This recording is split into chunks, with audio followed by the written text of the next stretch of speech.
नमस्कार, साधना न्यूज देख रहे हैं आप। मैं हूं आपके साथ प्रशिता। इस वक्त उत्तर प्रदेश में चुनावी सरगर्मियां हैं और इसी बीच साधना न्यूज की टीम मिशन 2022 के अंतर्गत पहुंच चुके प्रयागराज और हमारे साथ मौजूद है प्रयागराज की करछना विधानसभा सीट से बसपा प्रत्याशी अरविंद कुमार शुक्ला। सबसे पहले बहुत स्वागत है साधना न्यूज में आपका। प्रयागराज में 27 तारीख को मतदान होना है, बहुत ही कम समय बचा है। सबसे पहले आपसे ये सवाल करना चाहूंगी कि बसपा की किस तरह की तैयारी है आपकी विधानसभा सीट में, कितना मजबूती के साथ बसपा इस बार के चुनावी मैदान में? बसपा इस बार बहुत मजबूती के साथ लड़ रही है, क्योंकि बसपा का जो बूथ लेवल काम है उस बूथ पे काम करके और कैडर बोर्ड के साथ बहुत मजबूती से काम कर रही है। आपकी करछना विधानसभा सीट की बात की जाए तो क्या कुछ मुद्दे हैं आपके विधानसभा सीट के जो लेकर आप जनता के बीच पहुंच रहे हैं? करछना में बेरोजगारी का मुद्दा है, बिजली का मुद्दा है, पानी का मुद्दा है, सड़क का मुद्दा है और कुछ किसानों का मुद्दा है। यही सब कई मुद्दों पे हम लोग इसी पे जो है चुनाव लड़ रहे हैं।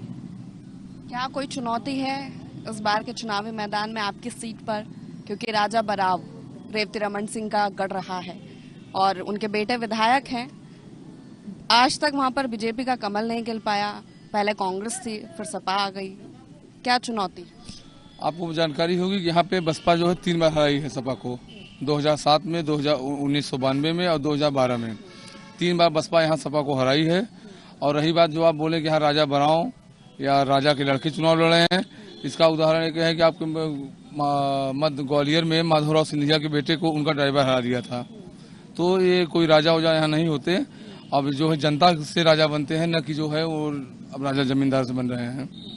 जनता का प्यार आपको मिलता है तो क्या कुछ महत्वपूर्ण मुद्दे होंगे, क्या कुछ विकास कार्य होंगे आप जनता के लिए आपके विधानसभा क्षेत्र में करें? हम पिछले 2-3 महीने से क्षेत्र में भ्रमण कर रहे हैं, टहल रहे हैं गली गली, और जनता की मूल समस्या जो है हर गाँव में कहीं नाली की समस्या है, कहीं सड़क की समस्या है, कहीं पानी की समस्या है। और चूंकि जो प्रत्याशी चुनाव जीत जाता है उसके बाद वो कोई क्षेत्र में नहीं जाता, क्योंकि कुछ ठेकेदार उनके हैं जो ही ठेकेदारों के दम पे वो अपनी राजनीति कर रहे हैं, जनता के दम पे राजनीति नहीं कर रहे हैं। ठेकेदारी व्यवस्था हमको खत्म करनी है यहाँ पे।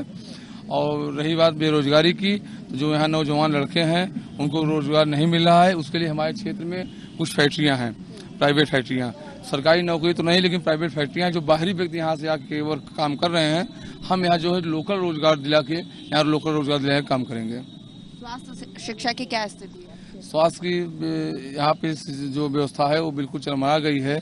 कहीं भी सीएससी जो है किसी भी करछना ब्लॉक में कार्य नहीं कर रही है, इस पर हम लोग को विशेष ध्यान देंगे। हम लोग क्या लगता है आपको किस तरह के नतीजे होंगे जब जनसंपर्क लगातार आपका चल रहा है, किस तरह का फीडबैक जनता से आपको मिलेगा? नतीजा जो है इस बार जो आएगा चौंकाने वाला नतीजा आएगा। बसपा के समर्थन में प्रयागराज की 9 विधानसभा सीट या बसपा हर जगह लड़ रही है। आप पश्चिम का चुनाव हुआ है, आप मीडिया में उठा के देख लीजिए, पश्चिम में चुनाव बढ़िया लड़ रही है, प्रयागराज में चुनाव बढ़िया लड़ रही है, पूर्वांचल में बढ़िया लड़ रही है, हर जगह बसपा बहुत अच्छी तरह से लड़ाई लड़ रही है। लेकिन इस सीट पे चर्चाएं ये हैं कि भारतीय जनता पार्टी और समाजवादी पार्टी में मुख्य मुकाबला देखा जा रहा है, तो बसपा कितनी मजबूत है? बसपा यहाँ बहुत मजबूत है, क्योंकि आप जो मीडिया बंधु हैं हमारे, वो जो सर्वे कर रहे हैं वो शहरों में सर्वे कर रहे हैं, चौराहों में सर्वे कर रहे हैं, और लेकिन वोट बैंक जो है गांव के अंदर है, गली के अंदर है, वहाँ पे आपकी मीडिया नहीं पहुँच पाती, इसलिए जो है बसपा को थोड़ा कमजोर दिखाई देते हैं। अभी आप लोग गाँव के अंदर जाइए, गाँव के वोटरों से पूछिए, तब आपको मालूम पड़ेगा कि बसपा जो है कितनी मजबूत है। ग्रामीण क्षेत्रों में क्या कुछ समस्याएं देख पा रहे हैं? जिस तरह आपने बोला कि गाँव में आबादी ज्यादा है, सबसे बड़ी समस्या तो यही है, गांव में किसानों को जो है रात में लाठी लेके खेत में जो है पहुंच के जानवरों को खदेड़ना पड़ता है। सबसे बड़ी समस्या ये है। अभी ऐसे ऐसे गांव हैं जहां बिजली की व्यवस्था नहीं हो पाई है, खंभे लगे हैं लेकिन जो है उसमें ट्रांसफार्मर नहीं लगा है, तार नहीं लगा है, लाइट नहीं जल रही है। कहीं जो है बोल रहे थे गड्ढा मुक्त सड़कें हो जाएंगी, अभी आप गाँव में चलिए, मैं आपको दिखाता हूँ, कहीं कहीं गांव में भी सड़कें बिल्कुल गड्ढा मुक्त हैं।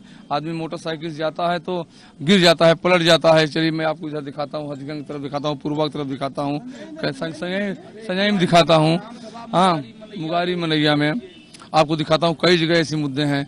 पानी की व्यवस्था है, लोग जो है 1 किलोमीटर दूर से पानी ले आते हैं, बोलते हैं कि हमने हर गाँव में हैंड पाइप लगवा दिया, हर गाँव में जो है पानी की टंकी लगवा दिया, लेकिन ऐसी अभी कोई व्यवस्था नहीं है। दावा कर रहे हैं सब कार्य करवाने का, या भारतीय जनता पार्टी की सरकार है तो वो दावा कर रहे हैं? कार्य किसने नहीं करवाया? आप अगर भाजपा की बात कर रही हैं तो जो यहाँ के भाजपा के विधायक हैं वो तो क्षेत्र में जाते ही नहीं, वो तो केवल मोदी के नाम पे वोट लेना चाहते हैं, जनता से उनसे कोई मतलब ही नहीं रहता। आप देखिए 2007 में जब आदरणीय बहन जी की सरकार बनी थी तो ऐसा कोई गांव नहीं था जहां पानी की व्यवस्था, बिजली की व्यवस्था और रोड की, नाली की। चलिए मैं आपको कई गांव दिखाता हूं जहां पूरा का गांव डेवलप हुआ है। आप किसी भी गांव में चलिए 2007 में, लेकिन 2007 के बाद से चाहे सपा गवर्नमेंट आई हो चाहे भाजपा गवर्नमेंट आई हो, जमीन पे काम नहीं हुआ है, केवल कागजों पर काम हुआ है।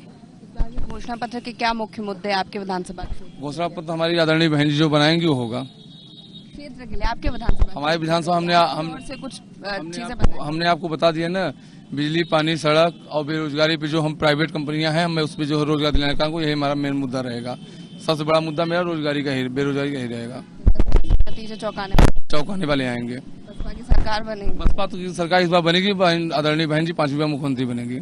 चलिए बहुत बहुत शुक्रिया अरविंद कुमार शुक्ला जी, साधना न्यूज को समय देने के लिए। तो ये थे हमारे साथ कटना विधानसभा सीट से अरविंद कुमार शुक्ला, जिनका कहना है कि इस बार के नतीजे चौंकाने वाले होंगे। हालांकि ये तो 10 मार्च को सामने आएगा कि कितने नतीजे चौंकाने वाले होते हैं और उत्तर प्रदेश की जनता का रुख क्या होता है। कैमरा पर्सन समर के साथ मैं प्रशिता शर्मा, साधना न्यूज।